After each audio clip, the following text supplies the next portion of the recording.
Before any of you wisecrackers ask, Tanika, you're not using your eggs. I know. We're applying it to all of fertility. Okay. Suffice to say, the reproductive immunologist is the one who recommended that I do an anti-inflammatory diet. Amazon Fresh. You just go right on Amazon, click groceries. What's up, fertility fan?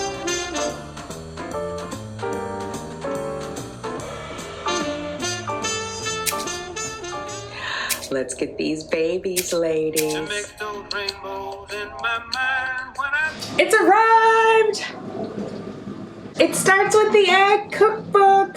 Alright, it's by Rebecca FET. I got it mixed up in the other video, but this is by Rebecca FET. She wrote the book, It Starts With the Egg. I know what you're thinking. Are we really worried about my eggs? No, but it's fertility. It's a fertility cookbook. And she used, It Starts With the Egg because that's what she's known for. 100 Mediterranean-inspired recipes. And if it's good for your eggs, it's good for your fertility. So I'm rolling with that. I'm going to go into some of the things in the cookbook. Aside from recipes, they give a good foundation on food. So I want to go through that with you. I am making chia seed pudding, which I don't know if that's in the cookbook. But the ingredient chia seeds is... It's loud out there. The ingredient chia seeds are on the fertility hit list because they're high in omega-3. So anyway, I have used, oh wait, I didn't show you. I already mixed it up. So I used the, all right, I just realized the card was full, so you haven't seen half of what I just said. So we're gonna go back. I added the macadamia nut milk to the chia pudding that was already here. So it was chia seeds. I filled it about covered the bottom with chia seeds and a little bit of lift, and then I put the macadamia nut milk at the halfway mark. It's swelling now, so it's getting larger. It's getting more puddingy. I'm actually gonna mix some more in here because I want it to be a little bit looser, I guess is the word. So I'll put those in there. And I mixed in cinnamon, nutmeg, vanilla, just like a drop of vanilla, and just a couple of shakes of nutmeg and cinnamon, and then I did monk fruit as a little bit of a sweetener. Just mix these up. And then I'll use these in the morning for a breakfast. I'll mix in like granola and fruit. I think I have apples that I can mix in. I ordered groceries, but they're not coming till tomorrow night. So I won't tell you everything I got because we're going to do an unboxing, but I will tell you that I got sardines because that reminded me of my great-grandma. We used to eat sardines together, and they're high in omega. So I'm going to get my omega-3s back in check, or my omega-3, omega-6 balance. I'm going to get that back in check. So, yeah. I think a little bit more. These are about 2 servings in each bowl, so this should get me through 4 days, and it'll make it just easier in the morning when I'm running around. I did order blueberries, whoops, so that'll be good. Okay, so that is there. Oh, I put collagen in here while the camera shut itself off. I did a scoop of collagen in both of those. So collagen is good for gut health. It's also good for hair, nails, skin, joints, bones. This is marine collagen, so from wild caught fish. It doesn't taste like fish. It does have a taste, even though it's unflavored. It has a collagen taste. I don't know if that makes sense. I can tell when it's in there. Like I can smell it, taste it, but it's not like a powerful taste, but I wouldn't say it's like no taste. You know what I mean? Okay, so then I mixed these up. I was watching, you know, I've been watching a lot of the dermatologists. I've said that because I'm working on my skin, and one of my favorite derms, I think it's Dr. Trey, or it might be, I might be mixing them up. I'll put a link to her video below about this, about the use of collagen. No, it was the budget dermatologist. That's what it was, the budget dermatologist. So anyway, she talked about mixing up the collagen with water, and I was like, yes, because normally I mix it in with coffee, but we all know I need more water than I do coffee. So this is going to make sure I get my collagen in between the chia balls and the mixed up water. The thing that she showed me that was interesting, which you guys miss, I can't really recreate it, is to use a frother. So when you dump the scoop in, it'll clump. Even if you mix it up, there'll be like a little clump. I don't know what it is. It's like it goes in and gets caught in an air pocket. And so this, you just take the frother, mix it at the top, and it'll break up that clump. So this one is just plain water. This one I've added the mayo to. This is a strawberry flavored.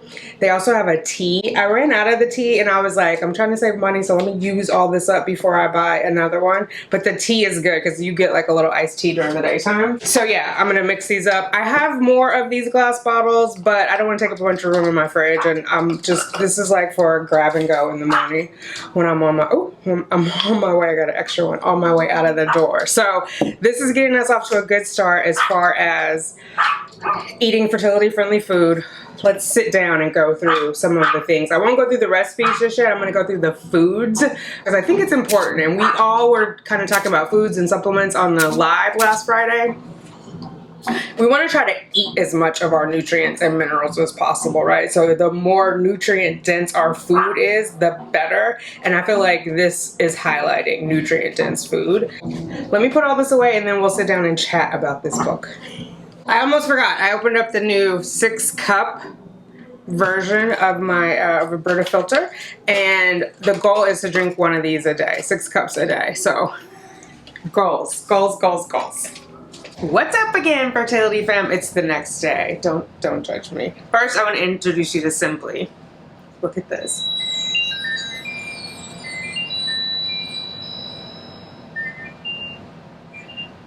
With the little wing. I think it's half Pegasus, half unicorn. Unless you guys tell me unicorns also have wings. Then it's just a really cute unicorn. Oh my god.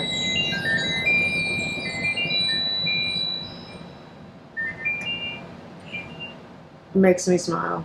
He's going with me on transfer day. The girls have been trying to get Simply, but it's an FAO Schwartz thingy, and I got it from Target. So anyway, okay, let's get a little bit into. It starts with the Egg Fertility Cookbook. If you haven't read just the regular book, It Starts with the Egg, I highly recommend it. Before any of you wisecrackers ask, Tanika, you're not using your eggs. I know. We're applying it to all of fertility. Okay. Slow your jets. All right, let's just get started. For context, for those of you guys who haven't been here around, welcome. Thanks for clicking on the video. But I have been put under an immune protocol after 5 failed transfers, 1 fresh, 4 frozen. And part of it is my doctor said to eat an anti-inflammatory diet, which I was just like, oh my God, I don't even know where to start. And my food has been atrocious for most of the year. I've eaten so much fast food, I could have sent a child to sleepaway camp. Like, anyway, that's in the past. We're gonna move forward. So I needed help, basically. I needed help.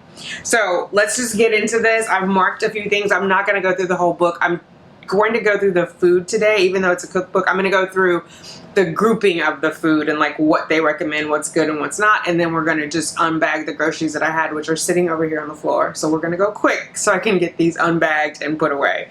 And then in another one, we'll follow up with like specific recipes, but I want everybody to get the foundation of the food.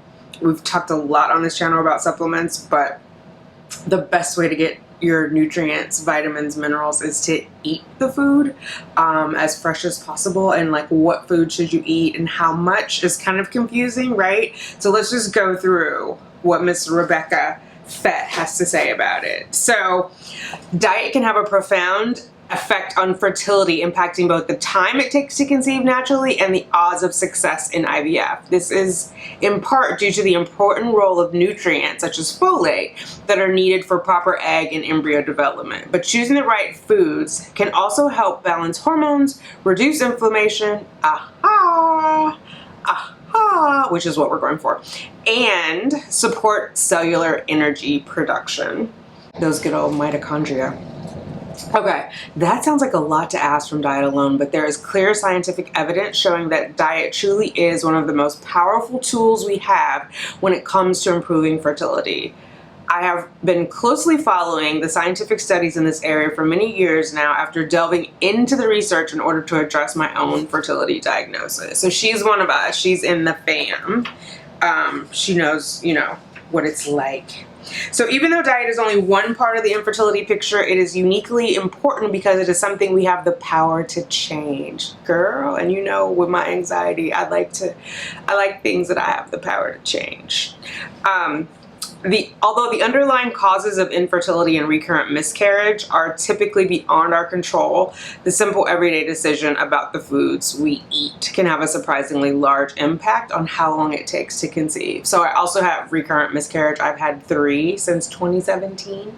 Everyone says it was related to egg quality. The first 2 were my own eggs. The 3rd miscarriage was a donor egg, or an embryo created from donor egg and donor sperm.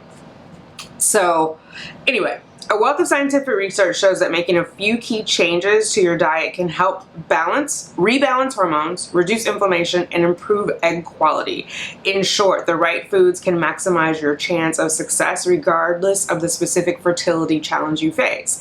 And the best place to start is with the Mediterranean diet. There is now clear evidence showing that the Mediterranean diet boosts fertility with a shorter time to pregnancy in couples trying to conceive naturally and higher success rates in IVF.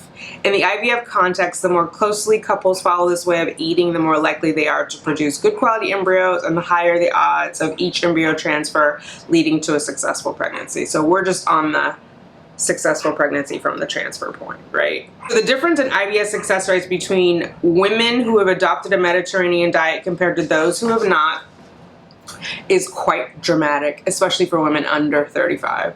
So we know I'm not under 35, but I'll take even the slightest edge. No, really, my goal is to reduce inflammation because that's what the doctor has said. All of this extra stuff is going to be a benefit, and it's going to get me back on the right track with my food because it's been a rough year, y'all. It's been a rough year. I don't know what else to say.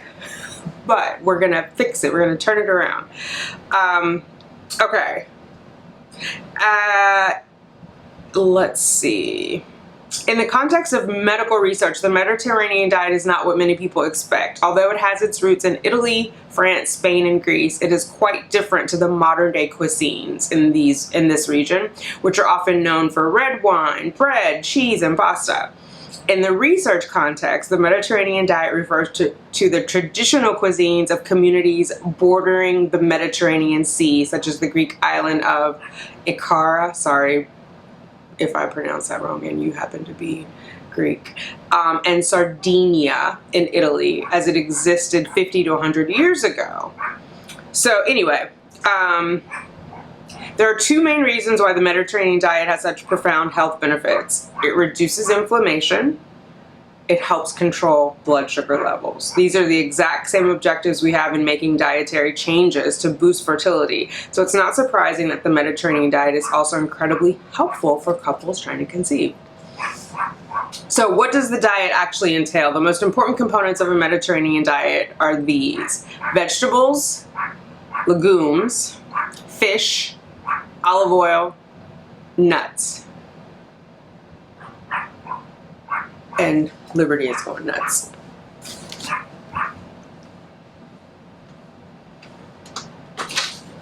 Are you guys okay? What is happening?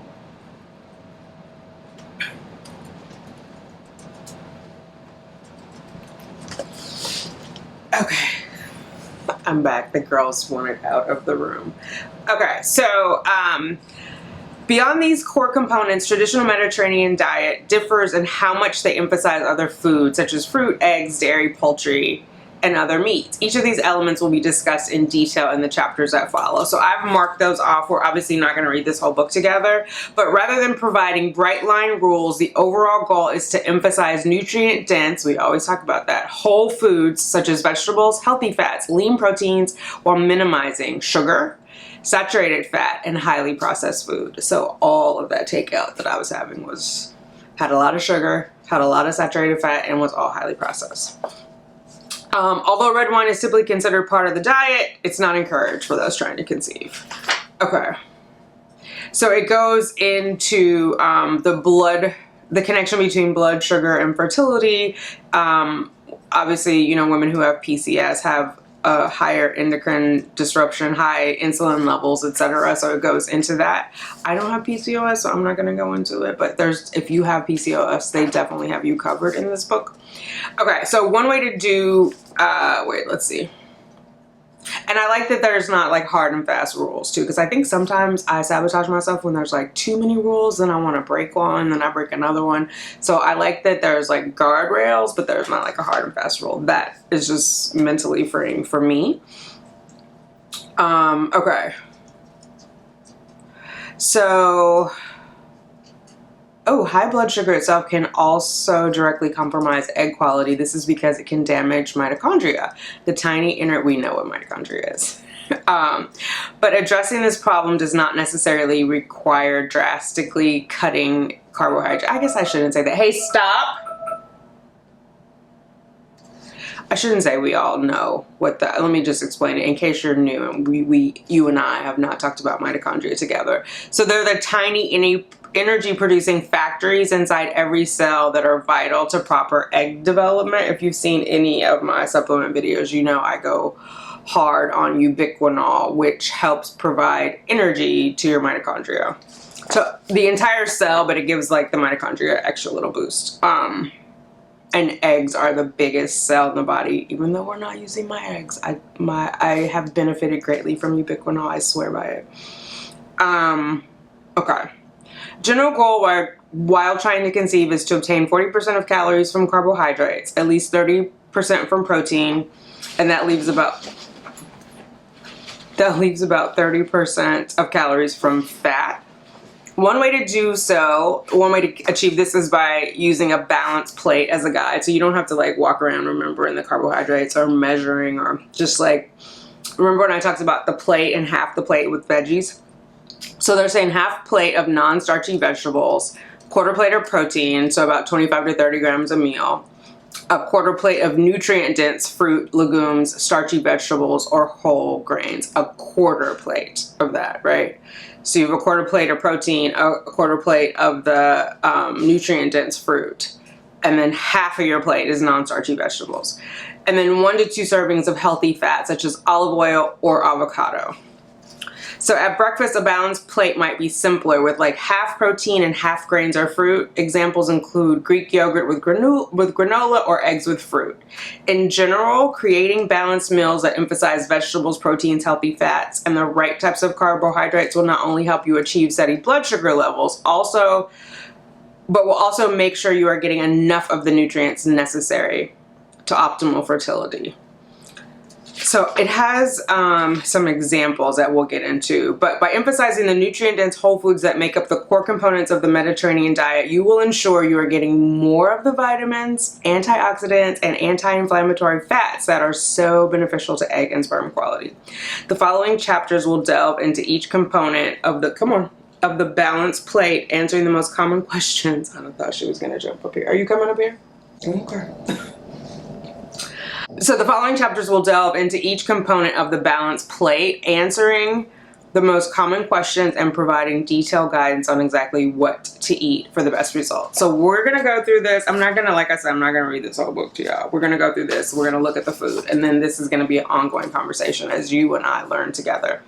So non-starchy vegetables. The vegetables with the highest level of vitamins and antioxidants include broccoli, cabbage, cauliflower, kale. Those are all cruciferous vegetables. Brussels sprouts, also cruciferous. Asparagus and carrots. Carrots surprised me. Do I need to buy organic? So if budget permits, yes. If you are limited, and who isn't limited right now with the economy the way it is, they recommend focusing on buying organic when the vegetables have higher exposure to pesticides, higher levels of pesticides. So spinach, peppers, tomatoes, potatoes, celery, and kale all are going to have higher levels of pesticide, but there's a wash that you can do. So if you can't afford the organic in that, you can still get the others. And there's like a baking soda wash that they have in here that you can do. There are many other vegetables that typically have low levels of pesticides, in which case buying organic is a low priority. These include avocado, which is good because avocados are expensive enough without having to also get organic. Onion, peas, cabbage, broccoli.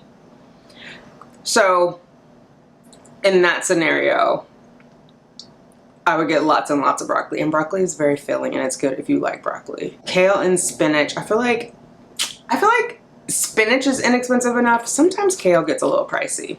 Oh wait, there's more, sorry, for low levels. Also asparagus, cauliflower, and mushrooms. I love mushrooms. So are frozen vegetables as nutritious as fresh? So that was a problem I was having, like when I was buying vegetables, I was overbuying and they would go bad. So then I would get discouraged. So I was like, I always thought like frozen was not that great. However, they're saying the vitamin content of frozen vegetables is comparable to fresh and sometimes even higher. The likely explanation for this is that vegetables lose vitamins when stored for long periods at room temperature or in a refrigerator, but less vitamin loss occurs when stored frozen. So very fresh in-season vegetables will likely have the highest vitamin content, but frozen vegetables remain a good choice. What about canned? Canned, that is not the case. Canned vegetables are the least preferred option because chemicals such as BPA can leach from the can lining.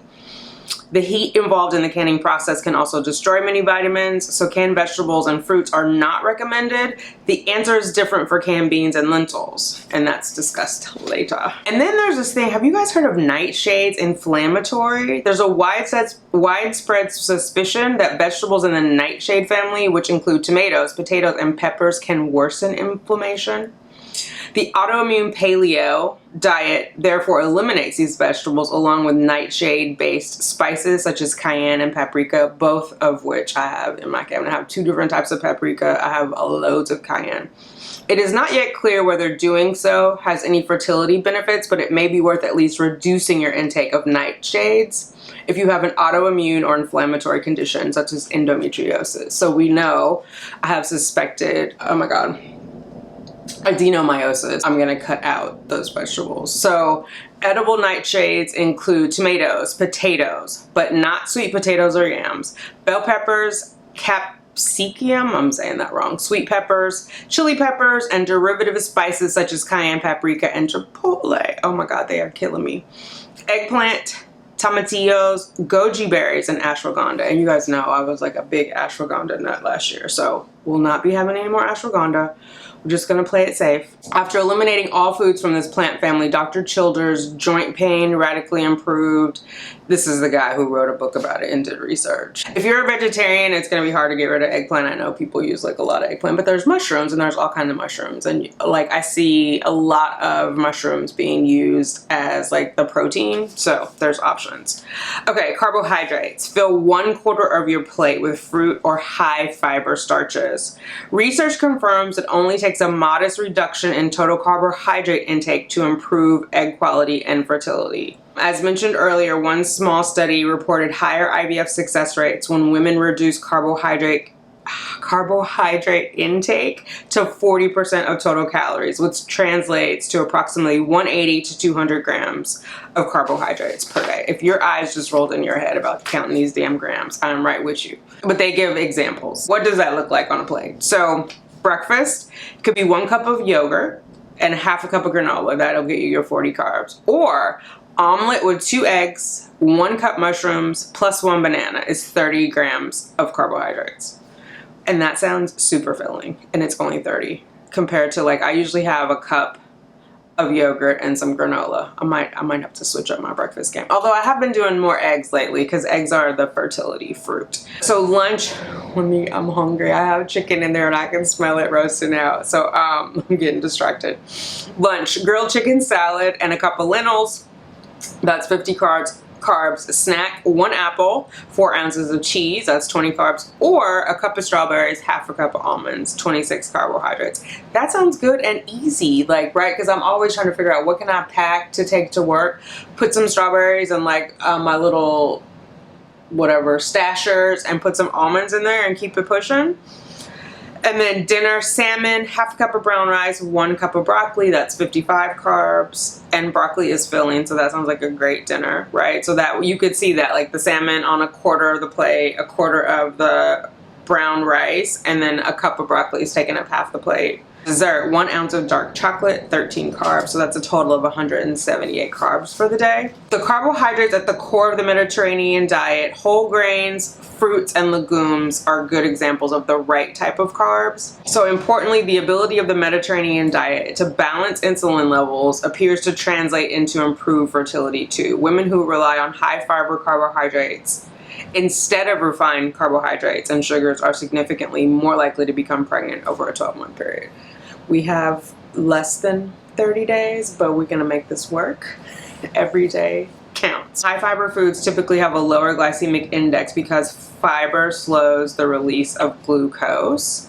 For this reason, the best choices are typically unprocessed, high fiber foods such as legumes, beans, lentils, split peas, seeds, nuts, vegetables, oats, so granola or still cut oatmeal, and fruit. It's best to limit juice, soda, sugar, and foods made from refined white flour, bread, crackers, cakes. You don't have to avoid all high glycemic carbohydrates, just keep the portion small. Make sure to combine with foods with protein and healthy fat. How much fruit can I eat in a day? Most people can include 2 servings of fruit per day without causing blood sugar problems. One recent study, researchers found that consuming 3 servings of fruit per day was associated with a shorter time to pregnancy. If you're having fruit as a snack, it is wise to add a small portion of cheese, yogurt, nuts, ham, turkey, or a hard-boiled egg to prevent a sudden spike in blood sugar. I think I'm just gonna boil some eggs too, so I have like 6 on deck and I can just grab and go, because you can't go wrong with eggs. It's got like everything, the fat, the protein. It is also best to choose fresh fruit rather than dried fruit because the appropriate portion size for dried fruit is quite small. By way of illustration, a small box of raisins has twice as much sugar as a cup of fresh grapes. And you're gonna get more nutrients from the grapes too, right? And you're gonna feel fuller, is that the right word? More full? Whatever that conjugation is. Does the fruit need to be organic? It's the same thing as the vegetables, like the higher pesticides, strawberries, nectarines, apples, grapes, peaches, cherries, pears, you might want to consider organic. Lower pesticide, papaya, mango, honeydew, kiwi, cantaloupe, pineapple, no need to consider organic. But they do have this wash that I was telling you about. You can also reduce your exposure by removing the peel where possible, such as the apples and pears, or washing with a baking soda solution. To do this, add 1 teaspoon of baking soda to 2 cups of water and soak fruit, such as berries, for 10 to 15 minutes. So that I would do with the strawberries, because I know like the organic strawberries, I've seen some of them that are like $9 a pack, and you can get just the regular ones for like $4.99 or $5. So that's like a $4 difference, and you just put them in a baking soda soak, right? Then we go into beans, because we mentioned this before about the BPA in the canned food when we were talking about the canned veggies. So they're saying some manufacturers have been able to develop safer can lining for beans than for other foods which are more acidic. When these factors are considered together, the benefits of using canned beans likely outweigh the downside, especially if you buy a BPA-free brand. Another good choice is to buy beans in Tetra Packs, such as those by Whole Foods store brand 365 Organic. Some manufacturers, such as Eden Organics, have been able to develop the safer lining. So you just have to like read your labels. That said, it's even better to prepare dried beans from scratch when time allows, which is cheaper. You can get a whole bag of dried beans for like a couple bucks and it'll last a long time. Are legumes inflammatory? Several anti-inflammatory diets like paleo and Whole30 eliminate them based on the theory that proteins called lectins can damage the gut and activate the immune system. So the specific lectins that are more likely to be harmful are those found in peanuts, soy, corn, and potatoes. So I'm gonna cut those out. I eat peanuts like it's going out of style, so I switched that up and I got almonds. I like almonds too, but I go through the peanuts faster. So that is coming out. Soy, so no edamame. Corn, I'm not a big corn eater anyway. And potatoes, I like potatoes. I like mashed potatoes, I like baked potatoes, I like fried potatoes, but I like babies more, so we're gonna get that out of our diet for now. So these particular lectins not only survive cooking and digestion, but can also cross the gut barrier and activate immune cells, triggering inflammation. They also increase intestinal permeability, contributing to the so-called leaky gut. And we are not drinking our collagen to seal our gut to then have these beans go through, these legumes, and shake it all up for us. This problem does not apply to all legumes. Unlike soy and peanut lectins, it might be lectins found in dried beans can be virtually eliminated by cooking for a sufficient length of time at high heat. So in a crock pot, like cooking them in a crock pot. Several hours of boiling or 45 minutes of pressure cooking was found to abolish lectin activity in red kidney beans. It is even easier to deactivate the lectins found in other beans, lentils, peas, garbanzo beans, on the basis that these lectins are particularly easy to deactivate with heat. So, and they're a good source of like protein, especially for vegetarians, so that's a good option to have. Research also shows that diets emphasizing legumes are associated with lower levels of inflammation and reduced symptoms of autoimmune disease, including psoriasis and rheumatoid arthritis. In short, soy and peanuts are likely worth avoiding if you suffer from an autoimmune condition, but other beans and lentils are typically safe to include, especially if soaked and pressure cooked. And that's why I'm glad winter is coming, because you can make like a 3-bean chili with some turkey meat, and that would be so good. I don't know, I just feel like when it's a little bit chilly outside, the food options open up. I guess it's the same for summer, because you can do more like lobster rolls and stuff you can't, like that's not as good in the winter. Anyway, I like fall and winter food. Protein. There's different things about avoiding sugar, going protein, or going gluten-free. If you're interested in those, I'm already avoiding sugar, so I don't eat any food with added sugar. And then I am using monk fruit as my sugar substitute. It tastes just like sugar to me. There's something about sugar cravings, and all that is related to balancing your insulin and whatnot. Exercise has a profound benefit for balancing blood sugar and reducing insulin resistance in both the short and long term. So we talked about that in the live the other day when people were asking about their lining. I think exercise in general is good, period. Full stop. It's especially good for fertility for a number of reasons. There's the mental benefits, there's just the physical benefit of like being in your body, getting your heart rate up for 20 minutes or more. And then there is the release of like endorphins, you know what I mean? Like you just feel good. So there are definitely benefits to getting at least 20 minutes of exercise in daily. Or what is it, 3 times a week? So protein, fill 1/4 of your plate with protein. One of the main benefits of including protein with every meal and snack is keeping blood sugar levels steady. Protein not only slows the release of glucose from carbohydrate-rich foods, but also provides greater satiety. I think I'm saying that right. Like how satiated you are, like how full and satisfied you feel, like just, I just had enough. I had the right amount. So you can reduce the amount of carbohydrates without feeling hungry. Exactly how much protein do we need? For fertility purposes, it appears that the optimal amount of protein is at least 25% of your calories. So that's the 1/4 on each plate. That just visually makes more sense to me. What might that look like in a day? So if we go back, breakfast, omelet with 2 eggs, a cup of mushrooms, that's 16 grams of protein. Green salad with 6 ounces of chicken and 1/2 cup of chickpeas, that's 60 grams of protein. Cheese stick with an apple for your snack, 8 grams of protein. Dinner, 6 ounces of grilled salmon with that cup of broccoli and that 1/2 cup of rice, 46 grams of protein. Quinoa, 8 grams per cup. I love some quinoa. And then oats, 6 grams per cup. Which proteins are best for fertility? It's clear that the best protein sources for couples trying to conceive are those at the heart of the Mediterranean diet, namely legumes and fish, with some poultry and limited amount of red meat. Legumes are beneficial for fertility. Poultry is either neutral or beneficial depending on the studies. Animal-based proteins have many other fertility benefits too by virtue of their nutrient density. Fish, poultry, and eggs, for example, are among the best sources of a whole range of vitamins and minerals that are essential to healthy egg and embryo development. This includes vitamin B6, B12, choline. Laura, you and I talked about the choline before. Omega-3 fatty acids, selenium, and zinc, which play a vital role in detoxification, reducing inflammation, and preventing oxidative damage to developing eggs and sperm. Like vitamin B6, chickpeas, salmon, chicken breast, potatoes, turkey, banana, ground beef. B12, clams, sardines, beef, tuna, trout, salmon, dairy, eggs. Choline, eggs, chicken breast, lean beef, cod. Selenium, Brazil nuts. You gotta be careful with the Brazil nuts. Not too many per day. Fish, pork, beef, chicken, turkey, eggs, and zinc, oysters, beef, lentils, chickpeas, pumpkin seeds, cashew, and dairy. Then she goes on if it's necessary to cut red meat. Long story short, it's better for men if they limit their red meat to 2 servings per week and choose leaner cuts. That's shown to help increase sperm morphology and motility. So, and it says the trend in particular is clear in the case of meat that is highly processed or high in saturated fat, such as bacon and fatty cuts of food.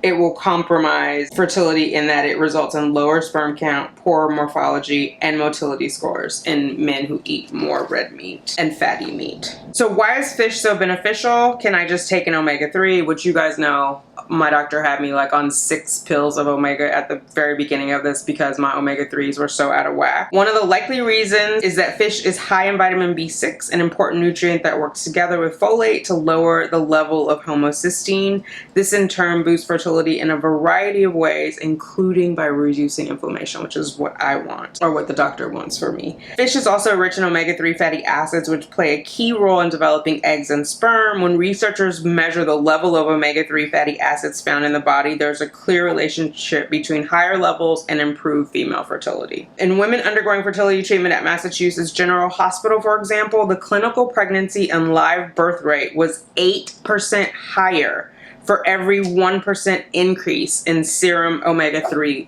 levels. Other studies also found a link between levels of omega-3 fatty acids in the bloodstream and IVF success rates. Is farm fish safe? I talk about this all the time. So this book is saying it's not that bad to have farmed fish. The nutrient value is the same. Farm fish does pose some concern with respect to antibiotic use and potential environmental harm, but this can be minimized by purchasing from sources such as Costco and Whole Foods. Are you coming up here? Come on.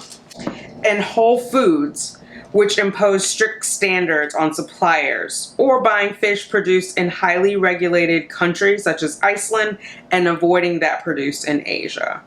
So that's kind of the skinny on that. Is mercury a concern in fish? So the best options are those that are highest in omega-3 fatty acids and lowest in mercury. So salmon, farmed or wild, you heard it here first. Sardines, Atlantic mackerel, and herring. They have a listing of all of the mercury levels for different fish, everything in moderation. The very high mercury, which they're recommending avoid: tuna, bluefin, swordfish, mackerel, king, and marlin. So is it safe to eat canned fish? Again, we have that BPA concern. They're saying many manufacturers have now moved to safer materials for their can lining for seafood. Wild Planet, for example, does not use BPA in their cans. Other brands may still include small amounts of BPA or equivalent chemicals, but the nutritional benefits of eating fish likely outweigh any potential risk, particularly with salmon and sardines. Glass jars and foil pouches are even safer options, and they can be purchased online, Amazon, and shipped to you. Are eggs helpful for fertility? Eggs are fertility superfood because they are among the richest sources of choline, a key nutrient that helps with detoxification, much like folate. A deficiency of choline can in fact produce many of the same effects as a folate deficiency, indicating that it is probably just as important to fertility. Choline is also essential during early pregnancy to support infant brain development, as discussed in detail in her pregnancy book, Brain Health from Birth. And it says this nutrient is not found in sufficient.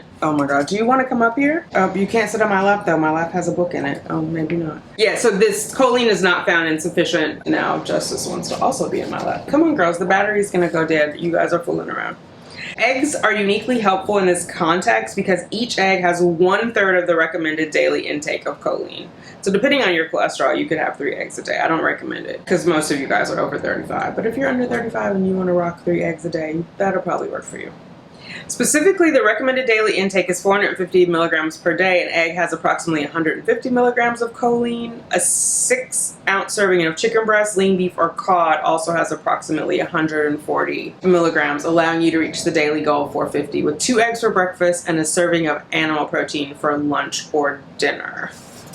How can diet impact inflammation? The term inflammation refers to the body's natural response to injury or infection. In the right time and place, this immune activity serves as an important function, right? It's protecting us. But all too often, chronic low-grade inflammation occurs throughout the body, with the immune system responding inappropriately and inflicting collateral damage. New research is showing just how much negative impact this can have on fertility. My battery is red. I'm gonna have to plug you guys in. When we come back, there's a whole section on inflammation, but I'm gonna go to the fats and oils, and we'll talk about inflammation in a different video because I think it needs its own video. But let me get you guys plugged in. Hang on one second. So yeah, like I was saying, we'll come back and talk about inflammation, but suffice to say, the reproductive immunologist is the one who recommended that I do an anti-inflammatory diet. This is just to support everything else we're doing with the supplements, the omega-3s. Make sure that my body is not having a reaction, which is also why we're doing the prednisone. It's just like it's basically just lowering my immune system, my immune response, so that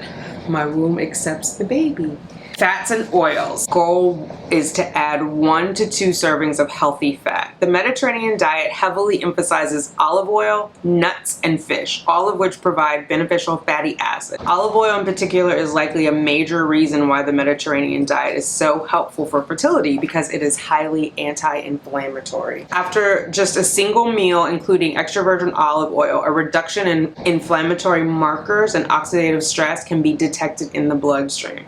After a single meal. When consumed regularly, this translates into improved symptoms of inflammatory diseases. The main type of fat found in olive oil is a monounsaturated fat called oleic acid, which is also good for the skin. Other foods rich in monounsaturated fats include nuts, avocados, and high oleic safflower oil. All these fat sources are likely very helpful for fertility. In women undergoing IVF, higher levels of oleic acid also seems to be associated with a higher number of mature eggs and improved egg quality, for those of you who are still using your own eggs. One IVF study found that women who had a greater intake of monounsaturated fat had 3 times higher odds of live birth after embryo transfer. That is what I'm talking about, sis. 3 times higher. So likely due in part to their high concentration of monounsaturated fats, nuts are another fertility superfood. Almonds, walnuts, hazelnuts are particularly beneficial because they are high in monounsaturated fat and low in saturated fat. Other nuts with the high protein or with the high proportion of healthy fats include pecans, peanuts, and pistachios. I'm staying away from peanuts, but it's good to know that all the ones that I've consumed have helped with increase my monounsaturated fats. Cashews and macadamias are less beneficial because they have a lower percentage of monounsaturated fat and more saturated fat. Omega-3 fats found in fish are also particularly good at quashing inflammation and therefore supporting egg and sperm quality. In fact, the combination of omega-3 fatty acids and a diet emphasizing olive oil is especially powerful. Studies have found that when a combination of fish oil and olive oil is compared to a fish oil supplement alone, the combination lowers inflammation much more effectively. So I'm gonna obviously increase my olive oil intake because I've been taking a lot of these fish oil tablets. So this combination has now been tested in the fertility context with promising results. In a double-blind control study published in 2020, and you know those are the best ones, double-blind control is like the gold standard of studies. Couples were given olive oil, omega-3 fatty acids, and vitamin D for 6 weeks before IVF in an attempt to replicate some of the benefits. This combination appeared to significantly improve embryo quality. That was specifically for embryos. Again, those of you guys who are still trying with your own eggs. So that is kind of the foundation of what I used when I was shopping. The next section, oh, you guys can't see that, is the non-toxic kitchen. We're not going to get into that in this video. We're solely focused on food. But obviously, your cooking utensils, the pans you use, all of that is going to impact your food. For example, I like to cook a lot of my vegetables in the cast iron skillet. The iron transfers into the food, right? Where like non-stick pans are not good, like the Teflon pans are not good for it. It'll be a different video. Let me get you guys set up in the kitchen so I can show you what I got for groceries. Okay, I'll see you in the kitchen. Okay, here's my little grocery haul. I don't know why my belly is trying to come out. Now, while I was setting this up, I didn't hear a peep out of Liberty. let's see if maybe she doesn't like me talking to you guys because she's up here looking at me intently. Anyway, so this was about 65 bucks. This is meant to last me until Friday, Saturday-ish, and then we'll order more because I'm trying to just figure out what do I want to eat, and what do I need. Anyway, so I got chicken breast, fillets, no antibiotics, 24 grams of protein. So there's 2 in there. I just finished making drumsticks. So which it's late, I haven't eaten, but I'm going to eat that tonight and probably Wednesday. Cheyenne's coming over tomorrow. So we're having Taco Tuesday and it's chicken tacos. So anyway, protein, I need more of that. I got the pink salmon. This is wild caught salmon. This is from Fresh Direct, or not Fresh Direct, Amazon. Fresh. They're called Fresh. It says it right there. Amazon Fresh. You just go right on Amazon, click groceries. So these are skinless fillet portions, wild caught salmon, but again, they said you don't have to have wild if you get it from a place like Whole Foods. I got a bag of spinach. So this, I'm thinking I'm going to do omelets. I already have eggs in there, so I was gonna do omelets, like the 2 eggs they're talking about with a little bit of spinach in it. I got these turkey sausage. They're fully cooked, so that's something easy I can do in the morning.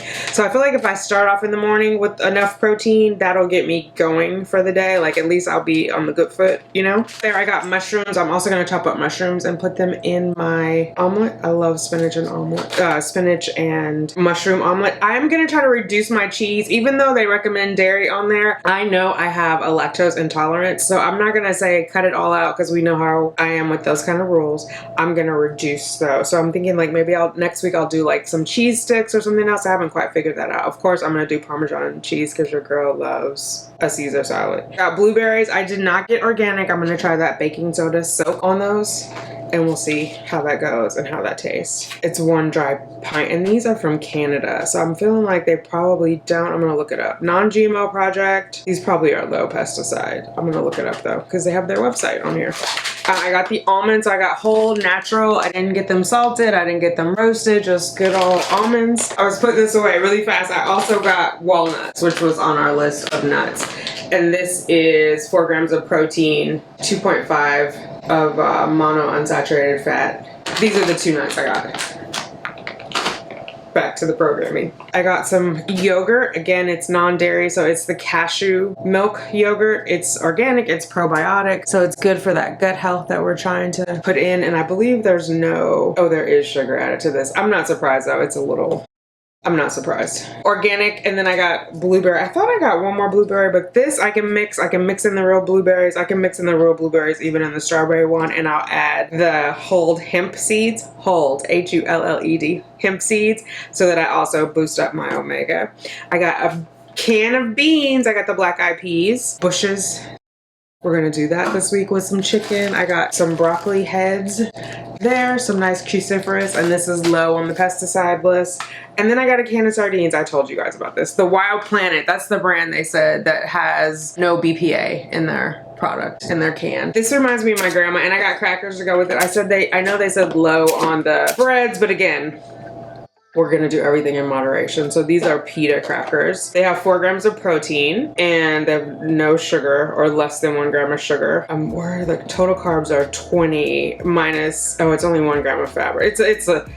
It's a lot. So 11 crackers is a serving though. So if I have 11 crackers, that's 20 grams. So I would just have to take out nuts or something else for the day. But so I'm gonna do my sardines to get my omegas in here. And I'm gonna do with the little chips, like a nice little snack. Not every day, obviously. So yeah, that is my little haul that is going to support my anti-inflammatory diet. So you probably won't see me tomorrow because Cheyenne's coming over and we're doing Taco Tuesday, but I'll probably be back on Wednesday and we'll talk a little bit more about vitamins in the food, nutrients, and we'll get into a recipe. Why don't we just do a recipe? I think we'll just do a recipe, and as part of the conversation we'll talk about the nutritional value of it. But yeah, so anti-inflammatory diet, here we go. All right, I'll talk to you later. Bye. Baby, that's to us all.